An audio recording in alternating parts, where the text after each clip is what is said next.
friends, welcome back to the YouTube channel Immigration Quick Tech. We'll talk about can I enter the US as a visitor visa, then file a form I485 application to adjust status. If you're interested in this topic, please watch till the end of this video for the latest immigration updates and news. Please like this video, subscribe to the YouTube channel and don't forget to hit that notification bell icon. Let's get into the video. If you are outside the UT and waiting for an immigrant visa appointment at a US embassy or consulate, long government processing times can be a major inconvenience. You may already hold a B1 or B2 visitor for business or pleasure visa or be eligible to enter the US as a visitor under the Visa Waiver Program using the electronic system for travel authorization. Can you enter the US as a visitor, then become a lawful permanent resident, that is green card holder, by filing with US Citizenship and Immigration Services a form I485 application to adjust status instead of waiting abroad for an immigrant visa appointment? This article explains that to qualify for admission to the US, you must have non-immigrant intent. So if you are at a port of entry, a US Custom and Border Protection officer may refuse to admit you a visitor if you intend to file a form I485. Moreover, if you misrepresent your intent to the CBP officer, you may be permanently barred from admission to the US on the grounds of fraud or misrepresentation. And if you enter the US with preconceived intent to file a form I485, you may be denied by USCIS as a matter of discretion. At a minimum, if you file a form I485 close in time to your arrival as a visitor, you should be prepared to show evidence that after arrival new circumstances developed to change your intention from merely visiting the US to applying for permanent residence.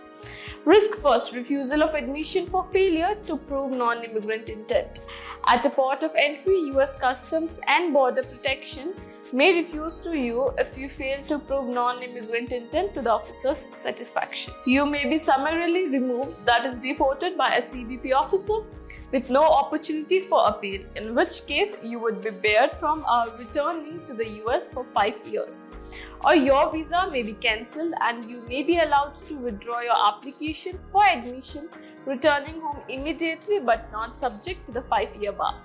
According to the Immigration and Nationality Act, to qualify for admission as a visitor, a person must prove they plan to visit the US just temporarily and then return to their home abroad to continue living there. The statute is worded this way: an applicant must have a residence, meaning a principal actual dwelling place, in a foreign country which no intention of abandoning. This is sometimes referred to as the non-immigrant intent requirement. The term temporary isn't specifically defined by state. In its ordinary sense, temporary means lasting for a time only, existing or continuing for a limited time. There is no set outer limit such as 6 months or a year, but for visitors trip to be considered temporary, the applicant must have specific and realistic plans for the entire period of the trip. The period of time projected for the visit must be consistent with the stated purpose of the trip. In determining whether a foreign national has an unabandoned foreign residence and is coming to the US temporarily, an officer should consider the totality of the facts such as: first, family and other compelling relationships, that is personal ties in each country. Second, whether the applicant is being accompanied by most or all immediate family members, the reason for their accompanying him or her not being reasonably explained. Third, work and business ties and opportunities in each country. Fourth, homes owned or leased in each country. Fifth, property ties, that is car, other real estates, bank accounts, investments in each country. Sixth, where the applicant's financial status is such that he or she may have to obtain employment in the US to defray the expenses of his visit. Seventh, social or cultural ties in each country. Eight, prior efforts to establish permanent residence in the US, especially where there is evidence that applicant is seeking to avoid quota restrictions. Also, prior visa refusals and US immigration violations. Ninth, whether the purpose and itinerary of the US trip are clear and consistent with the desire to keep a principal home abroad. The statute places the burden of proving non-immigrant intent on the applicant for a visa or admission to the US as a visitor. The applicant's credibility is crucial indication of possible deception arising from the applicant's demeanor or inconsistencies in the applicant's story may cause officers not to be satisfied that the applicant meets the non-immigrant intent requirement. Risk 2. Refusal of admission for fraud or misrepresentation. If you apply for admission as a visitor, you must not misrepresent to CBP the true purpose of your travel to the US. This could amount to fraud or misrepresentation.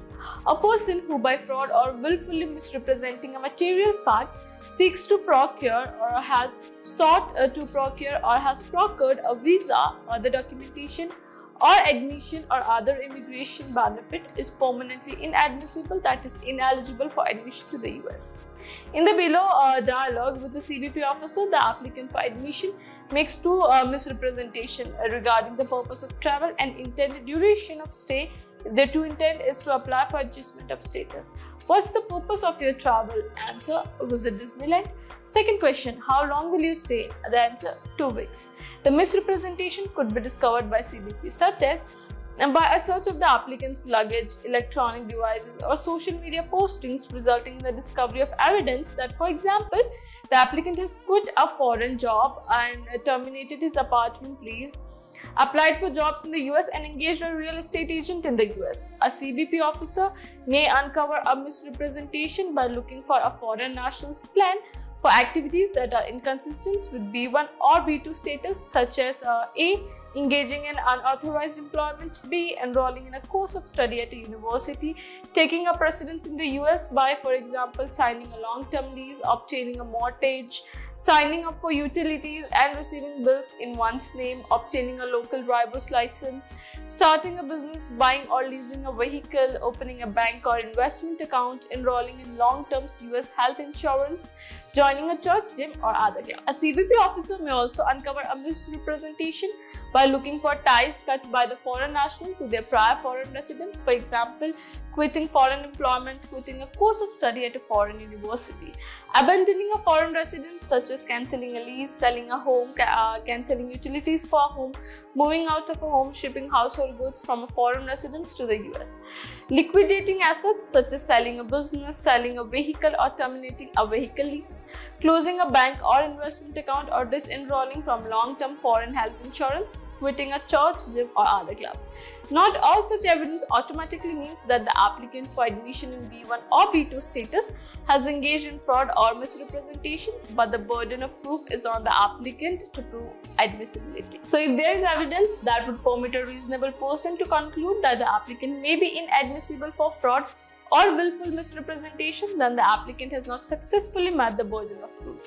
In these cases, CBP considers the applicant inadmissible for fraud or willful misrepresentation unless the applicant is able to successfully rebut the officer's inadmissibility finding. Risk 3. Denial of the I485 for fraud or misrepresentation. Even if the applicant is admitted, fraud or misrepresentation made to CBP at the port of entry could subsequently be discovered by USCIS during an I485 interview, leading to denial of the I485 and permanent inadmissibility. Risk 4. Denial of the I485 for preconceived intent. Adjustment is a discretionary benefit, meaning that an applicant who meets the eligibility requirements may be granted the benefit as a matter of administrative grace but is not entitled to adjustment even if an applicant is statutorily eligible. USCIS may deny the application based upon a determination that discretion should not be favorably exercised. Absent compelling negative factors, an officer should exercise a favorable discretion and approve the application. If the officer finds negative factors, the officer must weigh all the positive and negative factors.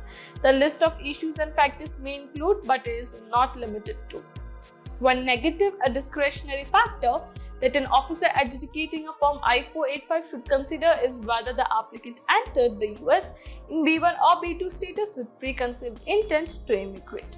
However, in an adjustment application where preconceived intent is the only negative discretionary factor and the applicant is the immediate relative of a US citizen, a positive factor, the applicant merits a favorable exercise of discretion. For example, in matter of Cavazos 17 INN December 215 BIA 1980, the issue presented was whether the immigration judge has erred in denying adjustment of status as a matter of discretion. The respondent had been admitted as a non-immigrant visitor for pleasure with a border crossing card. The same day, he married a woman he had long known. Before his authorized stay expired, he applied for adjustment of status. The Board of Immigration Appeals assumed for purposes of argument that the respondent had a preconceived intent to immigrate. However, the board held that the judge had erred in denying adjustment of status because the preconceived intent, which was the only negative factor, was outweighed by the positive factor that he was married to a US citizen. Notably, the respondent was not charged with any fraud or misrepresentation. Risk fifth, subsequent visa refusal for fraud or misrepresentation. If an individual has engaged in activities inconsistent with their B1, B2 status within 90 days after a visa application and or application for admission to the US, then in the future needs to apply for another visa.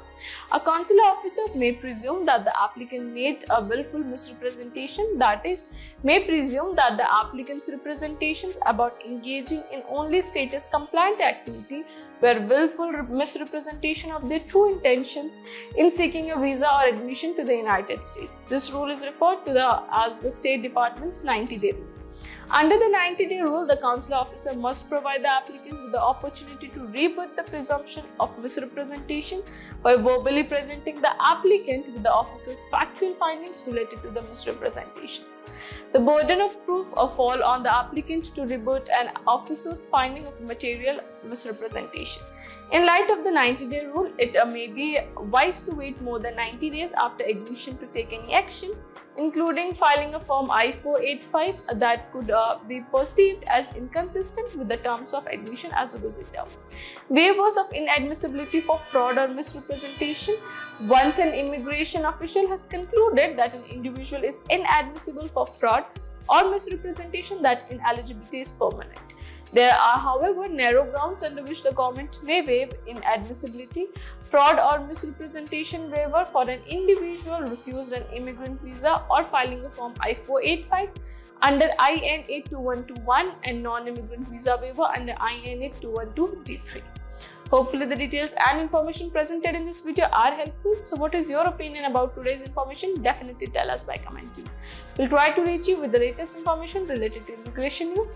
If you have not subscribed, please like this video and subscribe to the YouTube channel. Don't forget to click on that notification bell icon. See you soon in the next new immigration video. Thank you.